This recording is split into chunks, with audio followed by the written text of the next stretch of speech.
African Art and Rituals by Alison Lear. The European imperialists who first reached Africa considered the cultures there primitive and uncivilized. However, today we know it to be a continent full of sophisticated cultures and artistic practices.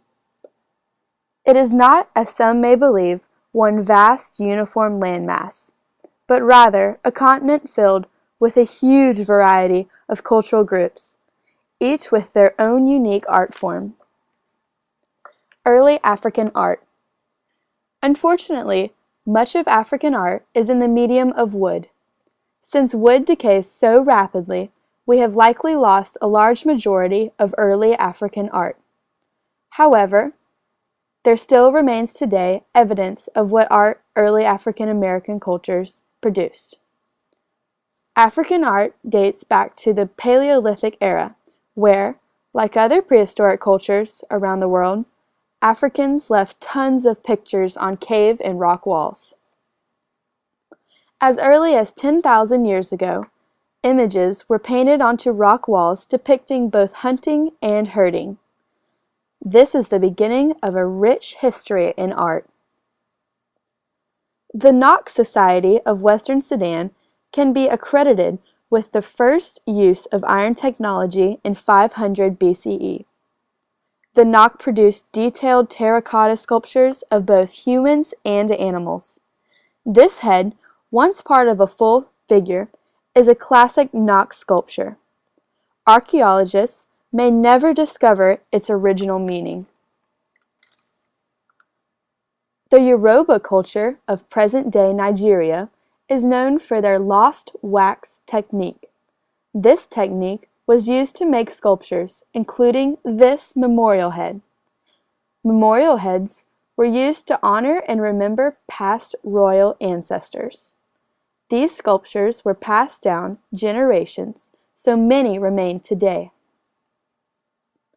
The city of Old Janeh is another example of an ancient artistically achieved culture. In the 13th century, King Khoi Khonboro had 3 magnificent mosques built in Janeh. This is the Great Friday Mosque, built of adobe. Modern African art. The face of Africa changed with the beginning of the imperialistic era. While its beauty was marred by the violence of the slave trade and European territorial disputes, imperialism exposed the art in Africa to the rest of the world. While at first considered primitive, we have come to truly appreciate the rich culture showed through African art. Often, art goes beyond aesthetic beauty and has a ritual importance. This is true with much of modern African art. This picture shows the painted earthen homes of the Nankani people. Traditionally, the homes are painted by the women. The paintings are intended to bring good fortune within the household. The spirit world in art. The belief in a spirit world features prominently in most African cultures. Many believed that a healthy dose of respect for the spirits would ensure success in this world. Popular belief is that spirits are everywhere. Not only are they ancestors and are those yet to be born, but spirits also inhabit nature. Every culture has a spirit specialist, called a diviner. Diviners are able to open a line of communication between this world and the spirit world. Any issue, public or private, is brought to the diviner for his advice. For many difficulties, a diviner will prescribe a nekisi. A nekisi starts out as a simple wooden figurine. According to the diviner's direction, the afflicted will add anything from leaves to toenails in order to cure their ailment. Sharp objects are then hammered into the nekisi to activate its unique powers. Nekisis are believed to do anything from heal a sick child to delivering justice to wrongdoers.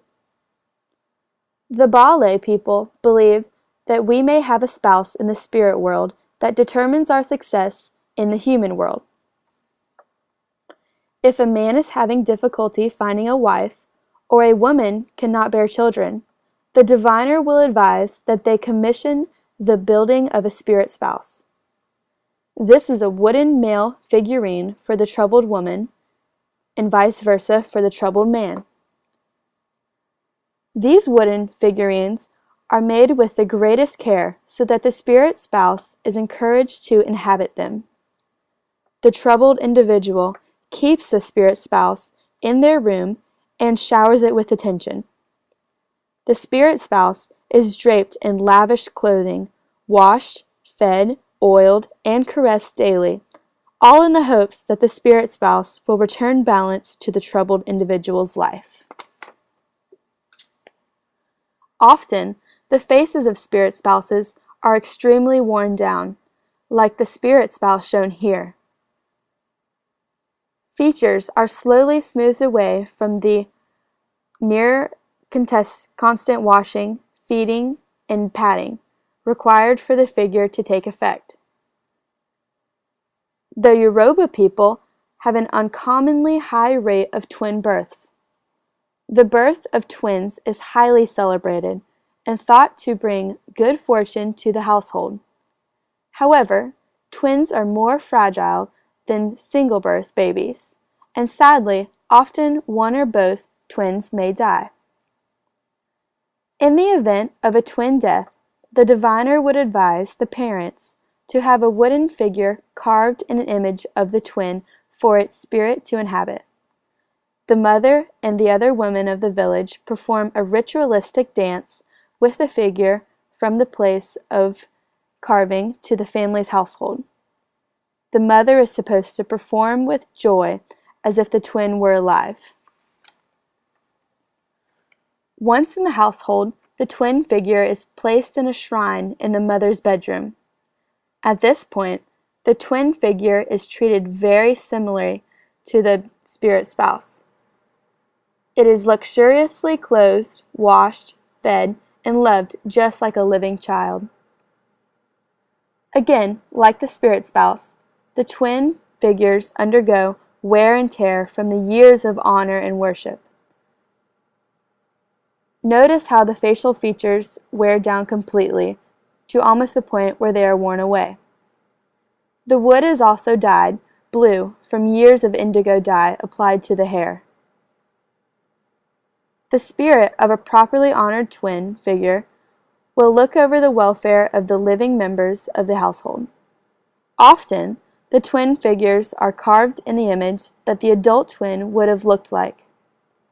The mature-bodied figures bring extra protection and represent hope for the future. While wooden figures were prominent in African culture, masks played the most prominent role in spiritualistic rituals. One of the most important rituals is the funeral masquerade. The Cuba people in the Democratic Republic of the Congo are known for their intricate funerary masquerades. When an initiated Cuba man dies, it is absolutely essential to have a funerary masquerade.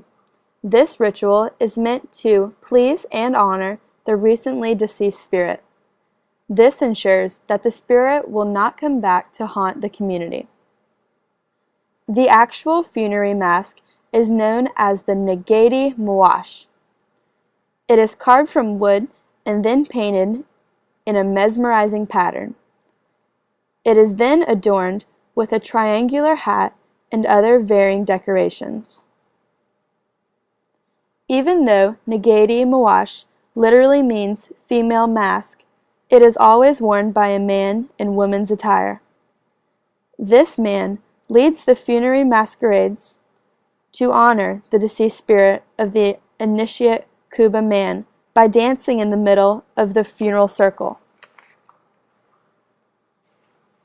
Another way that masks are used in ritualistic performances is in performances of change. This change can be a seasonal transition or a human transition. These masks are prominently featured in the Bois ritual for the transition from adolescence to adulthood. This ritual is performed shortly after the beginning of puberty. The individuals are kidnapped by older relatives, and their peers are told that they have died a horrible death. They are then stripped of their clothing and forced to sleep on the cold ground. After surviving this hardship, the individuals are taught the spirits of human and nature. They are to learn the masks that represent these spirits. This exposure to the spirit world and responsibility of knowing the spirits prepares them for adulthood. Upon returning to the community, the individuals put on a ritualistic performance to show what they have learned of the spirit world. The boys wear the spirit masks that they have learned about and perform the accompanying dance. Girls, who are not permitted to wear spirit masks, sing the song for the spirit mask to dance to. Upon completion of this performance, they are considered men and women and are officially welcomed into adulthood. Many of the spirit masks take the form of humans or animals, like the hawk mask shown here. However, others take a different form entirely. These masks tower above all others and are covered with strange patterns that to the Bois people symbolize the quarter moon, the path of the ancestors, and the mark of devotion. While these figures are unrecognizable to us, they are very familiar to the Bois people. These masks, like many other pieces of art, are a central part of African ritual practices.